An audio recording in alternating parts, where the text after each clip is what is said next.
செல்வத்தை சேகரித்து வைத்து அதை செலவு செய்யாமல் வைத்திருக்கிற பணக்காரர்கள், வல்லதீன யக்னிஸூன ذஹப வல்ஃபில்லா, தங்கத்தையும் வெள்ளியையும் சேகரித்து வைத்து வலா யுன்ஃபிகூனஹா ஃபீ ஸபீலில்லாஹ், அது அல்லாஹ்வுடைய பாதையில் யார் செலவு செய்வதில்லையோ ஃபபஷ்ஷிருஹும் பிஅஸாபின் அலீம், அவர்களுக்கு கடுமையான வேதனையை கொண்டு எச்சரிக்கை செய்யும்.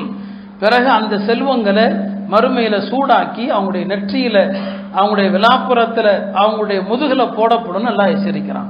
இன்றைக்கு நான் அதைத்தான் விவரிக்க போறேன். இந்த தௌபா சூரால அல்லாஹ் ஜக்காத்தை பத்தி நிறையவே பேசுறான்.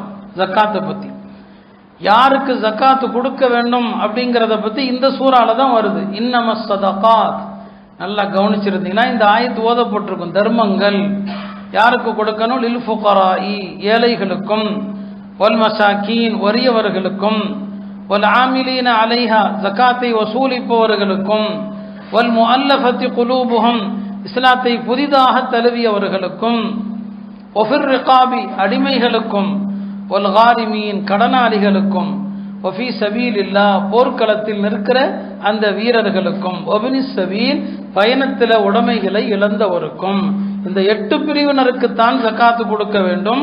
ஃபரீதத்தம் மினல்லாஹ், இது அல்லாஹ்வுடைய கட்டாய கடமை. வல்லாஹு அலீமுன் ஹக்கீம். ஜக்காத்தை பற்றிய வசனம் இங்கே தான் வருது. 8 பேருக்கு அல்லாஹ் கொடுக்கணுங்கிறான்.